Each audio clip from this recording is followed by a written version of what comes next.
El día de hoy vamos a hablar de una autora japonesa, de una época que en realidad es bastante antigua y a pesar de que no se tenga realmente una foto o un retrato que sea el más exacto, se le considera a alguien bastante bella y hermosa.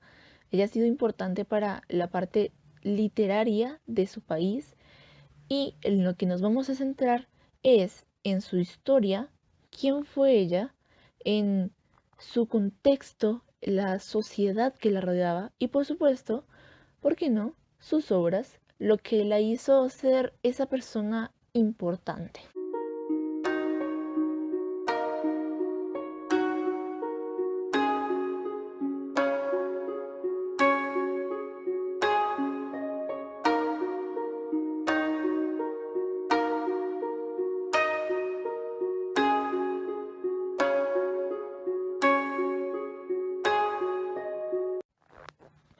Empecemos por su historia, un contexto social importante del país.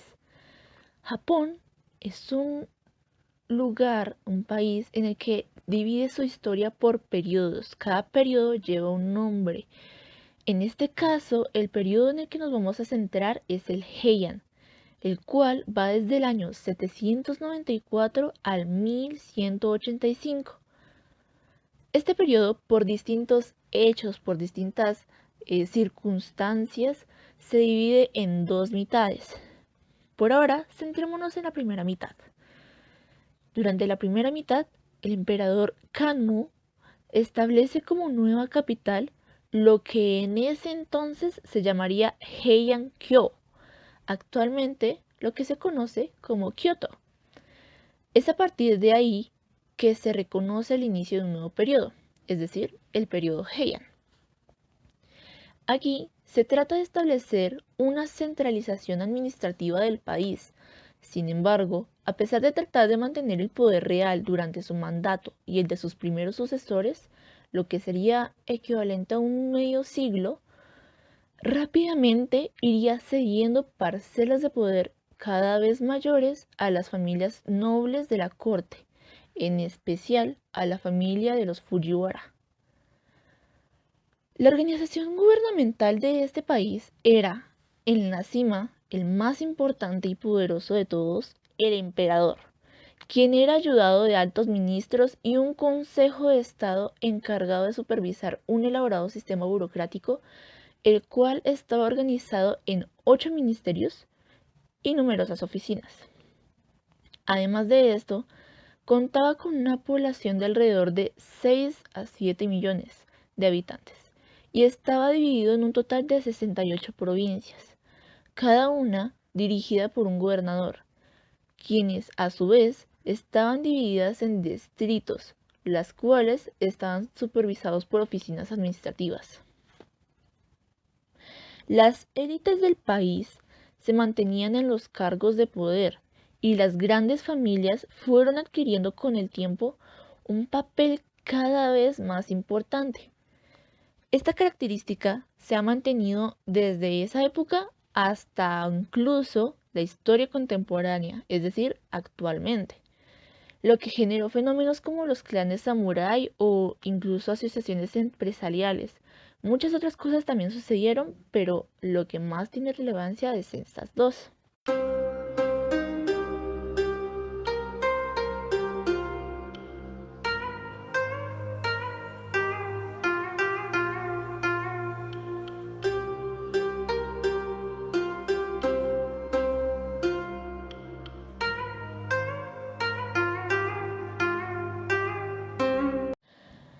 Ahora hablemos de la segunda mitad. Se dieron dos procesos que marcaron un punto de inflexión dentro del periodo Heian. El primero fue el paulatino abandono del modelo chino y el segundo, el ascenso al poder de la familia Fujiwara como regentes imperiales. Estos fenómenos serían más decisivos de cara a un posible cambio de periodo que el simple traslado de capitalidad al inicio de este periodo. Es decir, el hecho de que lo que actualmente se conoce como Kioto, se convirtiera en la capital. Una fecha clave dentro del primero de estos procesos sería el año 894. Fue aquí donde Japón decide dejar de verse influenciado por modelos externos, especialmente el chino, empezando así una etapa en la que todos los sectores de su sociedad empiezan a desarrollarse, a lo que podría decirse a japonizarse. La familia Fujiwara, por otro lado, empezó a ganar poder dentro de la corte. Esto luego de varias luchas de poder con otras familias importantes, otras familias nobles. Y poco a poco empezaron a ostentar cada vez con mayor frecuencia el papel de seisho o regente, cuando, como solía ser habitual, el emperador era menor de edad. El momento cumbre de la familia Fujiwara o del poder de esta familia llegó con la larga regenta de Fujiwara no Michinaga, con quien se da el mayor grado de poder en manos de un regente, apartando por completo al emperador del timón del país. Incluso cuando el emperador llegaba a la mayoría de edad, momento en el que, en teoría, un seisho, es decir, un regente, debería dejar el puesto en el poder al mismo emperador, el Fujiwara que ostentarse en ese momento el cargo solía otorgarse el cargo de Kanpaku o consejero en jefe, con el que en la práctica continuaba al mando como si realmente no hubiera cambiado nada.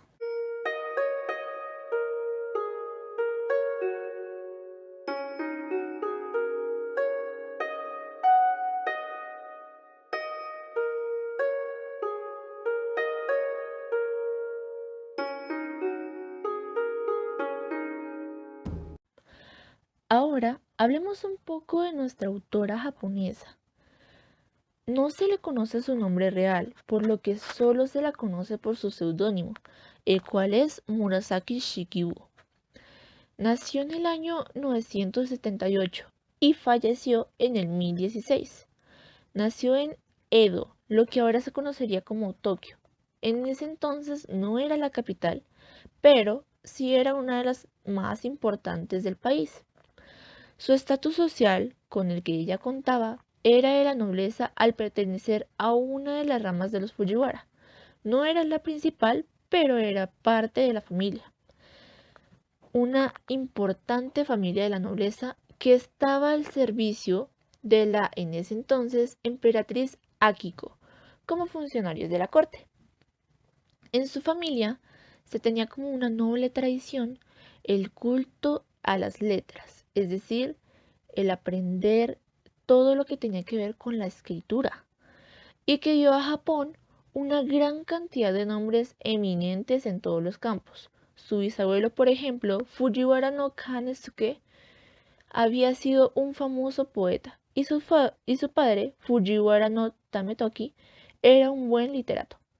Ella heredó su talento de escritor y recibió como convenía a las jóvenes de su familia una cuidadosa educación.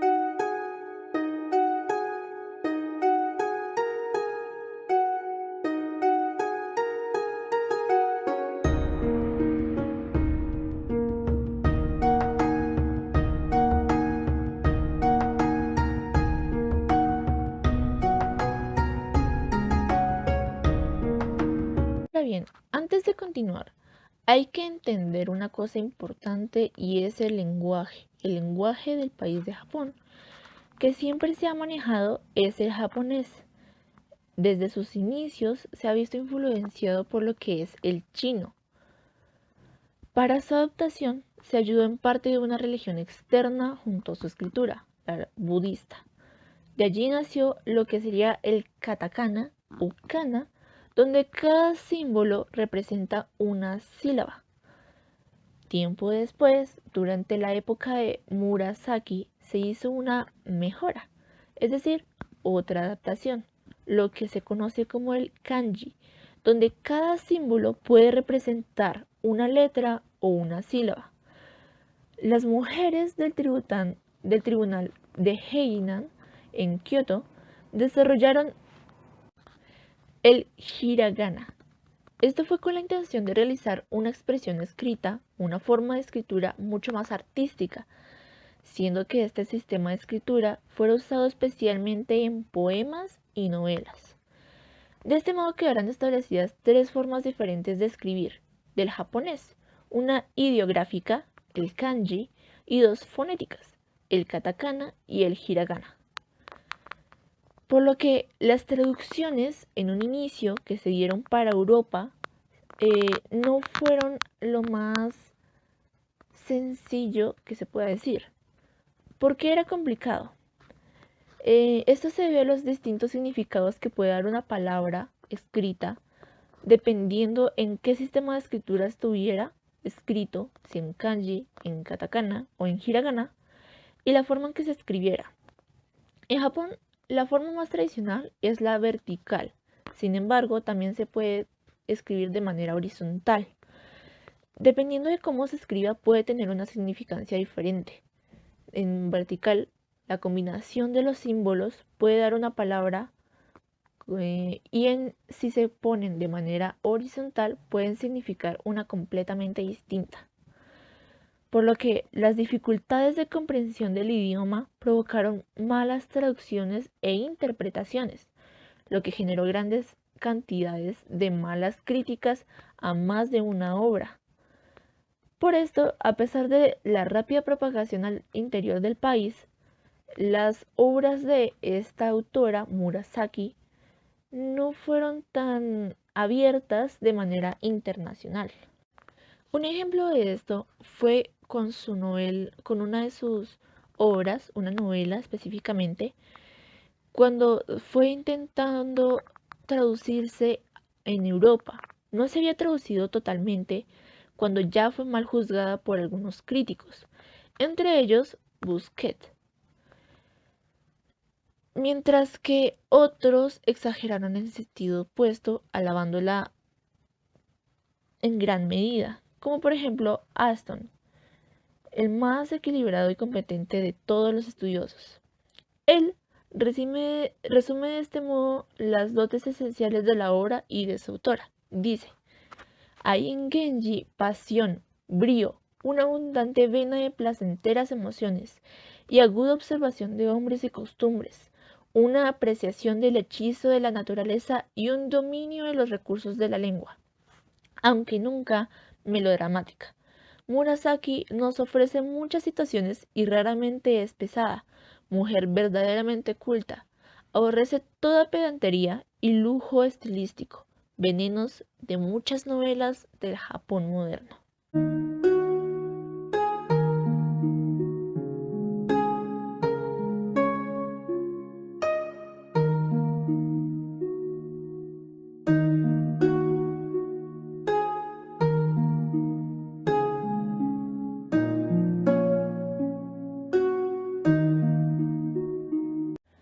Ahora bien, habiendo conocido algunos puntos importantes, vamos a hablar un poco más de nuestra autora, de Murasaki.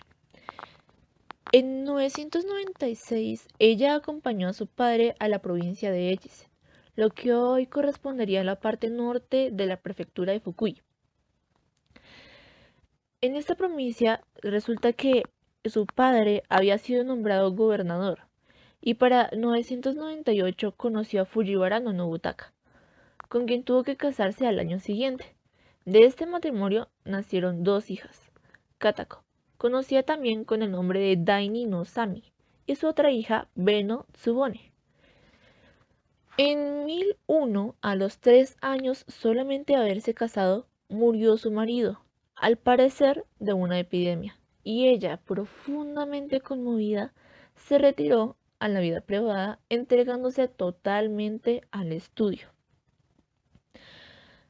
Según se tiene en cuenta, parece ser que Murasaki Shikibu entró primero al servicio del omnipotente ministro Michinaga, y después, a partir de 1008, fue dama de compañía de Fujiwara Akiko, hija de Michinaga, y esposa del emperador Ichijo, quien había contraído matrimonio con dos primas, Sadako, emperatriz titular, y Akiko, su segunda esposa, cada una de las cuales tenía su propia corte de damas de honor, elegidas para este cargo precisamente por sus dotes espirituales, siendo que Sadako contaba entre sus damas a Sei Shonagon, mientras que Akiko pertenecía a Murasaki Shikibu e Izumi Shikibu.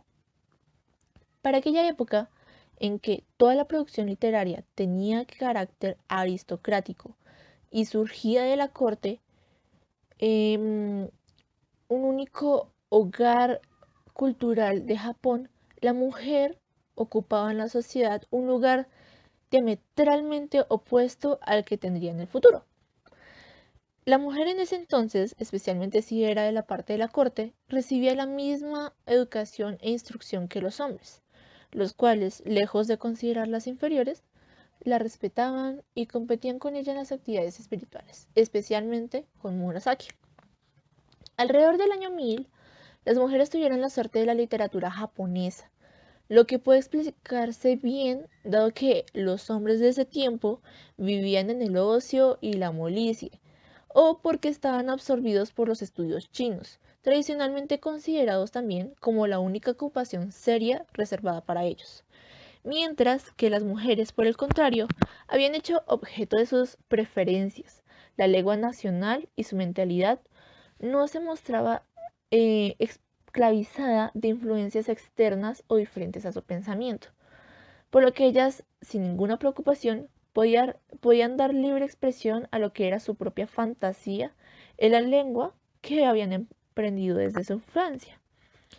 En el ambiente cortesano, intelectualmente refinado, pero frívolo, placentero y de costumbres libres, siempre a la busca de placeres estéticos y delicados, pero lleno también de intrigas y aventuras amorosas.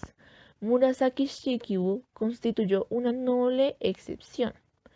Su nombre, al que no le rozó ningún escándalo, fue sinónimo de las mejores virtudes femeninas. Su matrimonio, aunque realmente fue breve, de solo 3 años, había sido feliz. Ella vivió una vida casta y pura, totalmente dedicada a lo que era la memoria de quien había sido para ella el perfecto compañero. Fue ella duramente probada por el destino. Luego de quedar sola por la muerte de su pareja, la vida y sus alegrías para ella dejaron de tener sentido, y por un tiempo pasaba los días en mayor soledad posible. Tiempo después, tras la muerte de Ichijo en 1011, Murasaki Shikibu continuó durante algún tiempo sirviendo su vida a la viuda, a su esposa, la esposa de Ichijo. En 1014, sin embargo, luego de que su hermana muriera en la provincia de Chisen, de la que su padre era gobernador, marchó ella a ocupar su puesto y volvió a Kioto con su padre, quien había presentado la dimisión a su cargo. Sin embargo, este nuevo golpe, es decir, la muerte de su hermano, la abrumó mucho. Su dolor fue tan vivo, tan increíble, que su salud quedó gravemente afectada y al poco tiempo de caer enferma, murió.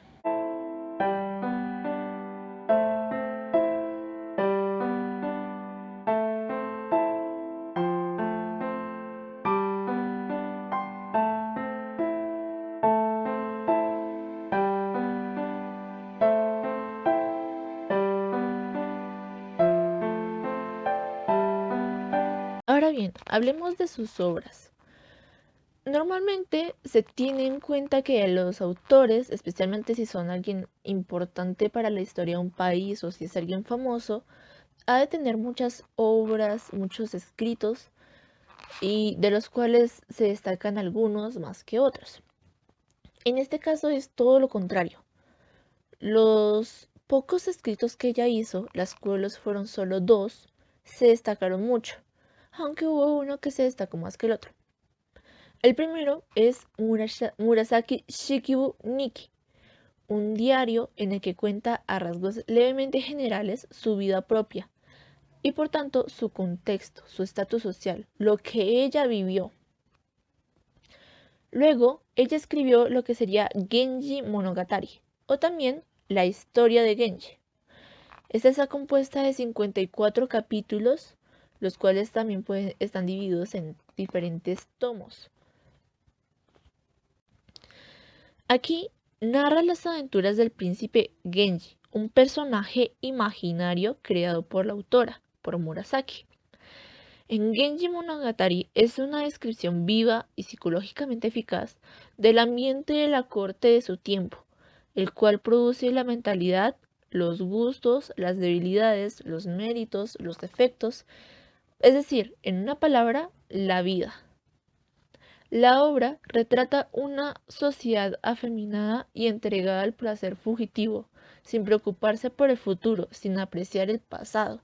Una sociedad que vive de un delicado esteticismo, que se complace en alusiones y en comparaciones insinuadas, y que tiene horror a lo explícito, pero que posee una sensibilidad muy suya, una especie de sentimiento melancólico. El interés de la novela no consiste tanto en su argumento, que repite aventuras amorosas de una forma un poco monótona, sino en cuanto a la atmósfera psicológica en que se desenvuelven los episodios. Genji, el protagonista, es el tipo del joven distinguido, amable, elegante, un tenorio lleno de ternura que conserva siempre un delicado recuerdo de sus amantes. La importancia de esta novela, Genji Monogatari, consiste básicamente en haber dado una nueva dirección y un nuevo contenido al género narrativo, Monogatari, las historias. Hasta aquella época, los escritores se habían limitado a producir cuentos, por lo regular muy breves, que se inspiraban en su mayor parte y tal vez solo exclusivamente en lo maravilloso y lo fantástico. Genji Monogatari, por otro lado, es la primera novela realista, una innovación atrevida para aquellos tiempos, siendo a manera nacional un total y completo éxito por parte de Murasaki Shikibu. Hay una tradición que de hecho pretende que ella la escribió en un templo de Ishiyama, junto al lago Biwa, y bajo la luz de la luna que se reflejaba en las aguas. Esta escena ha inspirado infinitas veces a los pintores, a los peregrinos que visitan hoy el templo, se les muestra el tintero del que se habría servido la escritora. Esta es la imagen que más que nada se conoce de ella, es lo que se ha pintado en distintos pergaminos antiguos y es la imagen que prevalece de esta autora, de Murasaki Shikibu. Básicamente, Murasaki Shikibu tuvo una rica e intensa vida interior, con una relevante tendencia a la introspección.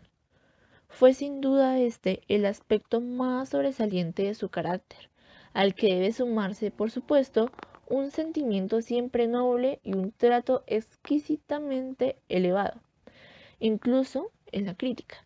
Por supuesto, ella también tuvo sus altibajos, como por ejemplo lo fue los duros momentos de pérdidas, como el de su esposo y el de su hermano. Y sus entregas totales es algo que hay que resaltar, así como el ser de una manera atrevida al hacer una nueva forma de escritura con su más sobresaliente escrito, la novela de Genji Monogatari. Para finalizar, los quiero dejar con esta frase que ella dijo. Se puede sentir que es debido en parte a esas pérdidas tan dolorosas que sintió. Y probablemente muchos de ustedes se identifiquen con ella. Dice así, la traducción, por supuesto. ¿Por cuánto tiempo deberemos extrañar a aquellos que ya se han ido? El dolor de hoy es nuestro propio mañana.